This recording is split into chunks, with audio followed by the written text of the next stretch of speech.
राज्यसभा सांसद इस वक्त मेरे साथ मौजूद हैं। संजय जी, सीधा सीधा ये कहा जा रहा है कि जब एक हफ्ता आपके पास ये अधिकार था कि आप अधिकारियों की ट्रांसफर पोस्टिंग कर सकते हैं, उस वक्त सुप्रीम कोर्ट के अंदर भी मुख्य सचिव की तरफ से कहा गया, उस वक्त आपने अधिकारियों को हरास किया, आपने उन पर दबाव बनाया, आपने कई केसेस की फाइल जो है वो उनसे गायब करवाई।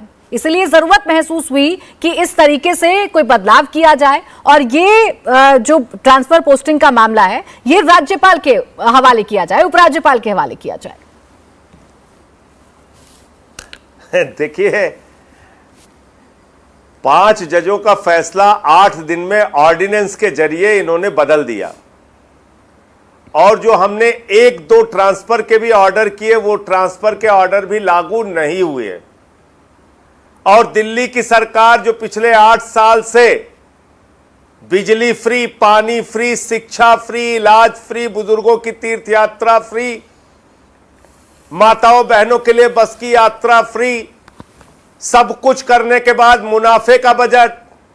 अमेरिका के राष्ट्रपति की पत्नी हिंदुस्तान आती है, ट्रंप की पत्नी, तो कहती है हमें केजरीवाल और मनीष सिसोदिया के द्वारा बनाए गए स्कूल को देखना है। दिल्ली के सरकारी स्कूलों में स्विमिंग पूल का निर्माण, एथलीट के ग्राउंड, हॉकी के ग्राउंड, दिल्ली के टीचर्स को विदेशों में ट्रेनिंग के लिए भेजना। दिल्ली का रिजल्ट पिछले 8 वर्षों से लगातार इंटर का रिजल्ट प्राइवेट स्कूलों से बेहतर सरकारी स्कूलों का आ रहा है। और मुनाफे का बजट, ये सब कुछ करने के बाद हमने दिया। लेकिन जैसे ही सुप्रीम कोर्ट का आदेश आया, प्राची जी, बस 8 दिन में तो हमने सब बर्बाद कर दिया, तहस-नहस कर दिया, सब कुछ का गला घोट दिया, बर्बाद कर दिया सब कुछ। ये बात अगर कोई सुनेगा भी ना, जो लिख के इन्होंने दिया है, तो मैं तो नहीं कहूंगा कि इनको क्या करेगा, इनके बारे में क्या सोचेगा, लेकिन इनकी सोच पे, इनकी मानसिकता पे लोगों को दया जरूर आएगी। 8 दिन में बर्बाद कर दिया हमने जैसे ही अधिकार मिला। यह बात कहीं से विश्वसनीय लगती है? और मुझे पता नहीं क्या, आज तो मैं समझ ही नहीं पा रहा हूं कि शायद अपनी पार्टी से झगड़ा करके आए हैं सुधांशु जी, कि क्या करके आए हैं, मुझे तो समझ में नहीं आ रहा है। कैप्टन अमरिंदर के खिलाफ बोल रहे हैं। अरे भैया, कैप्टन अमरिंदर अब कांग्रेस में नहीं है, वो माननीय नेता है भारतीय जनता पार्टी, दुनिया की सबसे बड़ी पार्टी के।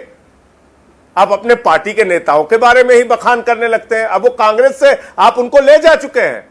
देवदत्त, आपकी प्रॉब्लम नहीं है। हेमंत विश्व शर्मा कांग्रेस में रहेगा, उस पर वाटर घोटाला लगाएंगे, फिर आप बुला के मुख्यमंत्री बना देंगे। शुभेंदु टीएमसी में रहेंगे, उस पर शारदा स्कैम लगाएंगे, फिर लीडर ऑफ अपोजिशन बना देंगे, मुकुल राय को ऐसे शामिल कर देंगे। तो कई बार आप कंफ्यूज हो जाते हैं कि कौन किस पार्टी में है। कैप्टन अमरिंदर आप ही की पार्टी में है। और हां, बिल्कुल, केजरीवाल जी पढ़े लिखे भी हैं, IIT भी किया है उन्होंने, और 239A उन्होंने पढ़ा भी था। और उसी 239A में जब उन्होंने पढ़ा था तो उन्होंने ये भी पढ़ा था कि दिल्ली सरकार के पास ACB है, एंटी करप्शन ब्रांच है, जिसके तहत उन्होंने कहा था कि जो भी गोलमाल घपला घोटाला करेगा उसको पकड़ के हम अंदर डालेंगे। आपने वो ACB उनसे छीन ली। बोले केजरीवाल जी, घोटालेबाजों से तो भाजपाइयों का तगड़ा रिश्ता है, आप कैसे गिरफ्तार कर लेंगे? हमारे रहते हुए आप घोटालेबाजों पर कार्रवाई कर लेंगे? बीजेपी ने चुनौती देते हुए वो ACB ले लिया। अब मैं जितना पूछ रहा हूं उसका अगर आप इनसे जवाब मांग लेंगी, इनसे पूछिए, ये कह रहे हैं कि संविधान के हिसाब से देश चलेगा। मैं भी कह रहा हूं संविधान के हिसाब से देश चलेगा।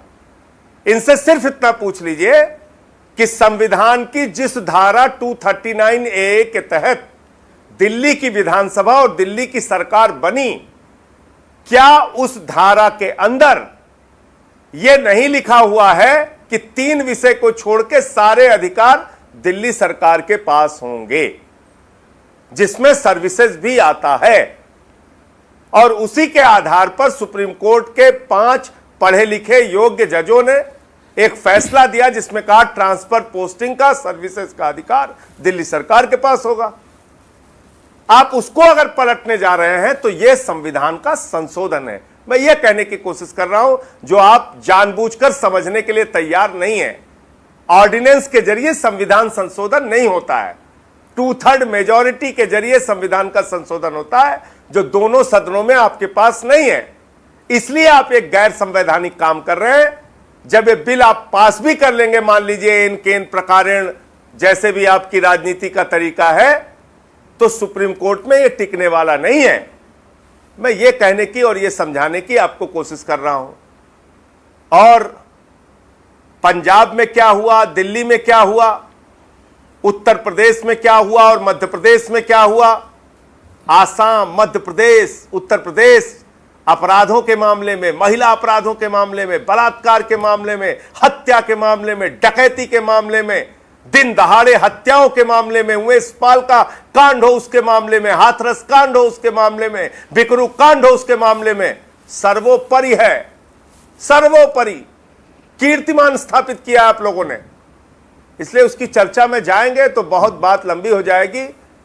अभी इसी पे बातचीत कीजिए कि आप ये गैर संवैधानिक संघीय ढांचे को तोड़ने का, लोकतंत्र को खत्म करने का कानून क्यों बनाने जा रहे हैं। ठीक है। इंडिया टीवी हर वक्त हर जगह डाउनलोड करने के लिए सर्च करें India TV news Google play store या ऐप स्टोर पर।